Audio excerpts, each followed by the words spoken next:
આપણે સુવર્ણદાન કરીએ છીએ, એના બદલામાં મહારાજ આપણને 100 ટચનું સોનું કરી દે. અંતરમાંથી બધા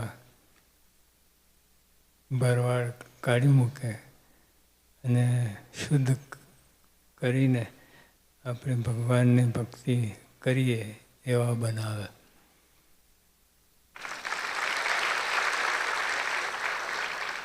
ભગવાન કેટલા સસ્તા થયા છે. સસ્તા છે નહીં, એ સસ્તા થયા છે. આપણે ઓલા ઓપ્શન હોય ને તો ₹1,00,000 વસ્તુ 5,000માં મળી જાય. એનાથી પણ પર એટલે આ ભગવાનને તોલવામાં ક્યાં આપણે પત્તો પડે. પણ ભગવાન એટલા સસ્તા થયા બન્યા, આપણને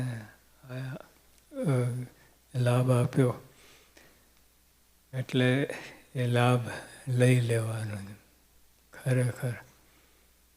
અને જેવા કીર્તનમાં આવ્યું, તન મન ધન બધું અર્પણ કરીએ તો એ પત્તો ના પડે. પણ એટલા સસ્તા થયા છે. એટલે આપણે ટૂંકમાં જો ભગવાન ચોખ્ખા એવા નથી, તોલા એવા નથી, પણ અનંતકોટી બ્રહ્માંડને તોલો તમે, ભગવાન એવા છે. પણ છતાંય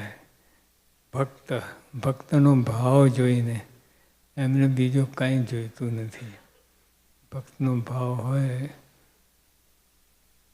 અને ભાવથી પ્રીતિપૂર્વક આ સુવર્ણદાન કરીએ તો એનું વળતર જ નથી. અનંત ઘણું વળતર આપણને મળે. વળતર જોઈતું નથી. ભગવાન રાજી થાય એમ આપણી ભાવના છે. વળતર તો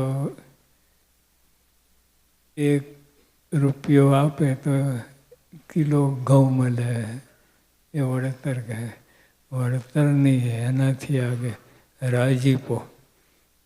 રાજીપાનું કોઈ મૂલ નથી.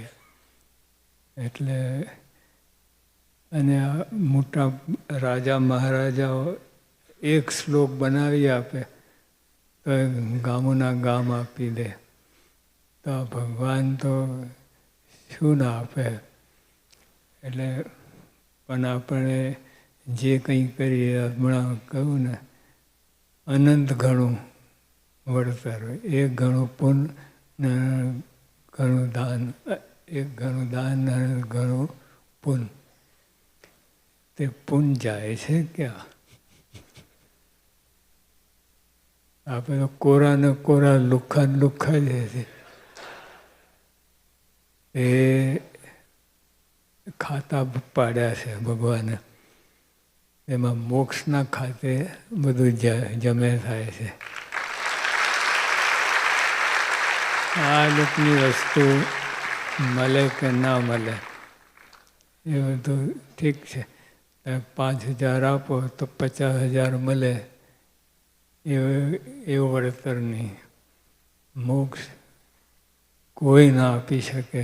મોક્ષ મહારાજ સ્વામી સિવાય કોઈની તાકાત નથી મોક્ષ આપવાની. તો એ ખાતે જમે થાય છે આપણને. એટલે એના ભાગ્યનો તો પાર જ નથી.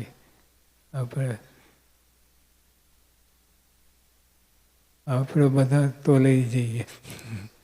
ભગવાનને તોલવા જતાં આપણે તોલાઈ જઈએ, એવી વાત છે. એટલે આપણે આ વિશ્વાસ રાખવાનો. વિશ્વાસથી આ બધું કામ થાય. પણ જરાય શંકા થાય બધું આખું 10 માળનું મકાન ગબડી પડે એવું થાય. વિશ્વ બધું આજે મહારાજજી કહે છે દાનનું વળતર, મોક્ષ ને આ બધું એ બધું સાચું છે. બધું જ આપણને સમજાય કે ના સમજાય વસ્તુ જુદી છે, પણ બધી વસ્તુ સાચી છે. એટલે આપણે બસ સુવર્ણ દાન કરીને ભગવાનનો રાજીપો, રાજ્યમાં બધું આવી જાય, મોક્ષ આવી જાય, બીજું બધું આવી જાય. એમનો રાજીપો થાય, અક્ષરધામ આવી જાય બધું. એટલે આપણે એમને રાજી કરવા ઉપર તાન રાખીએ. સદાનંદ સ્વામી મહારાજ.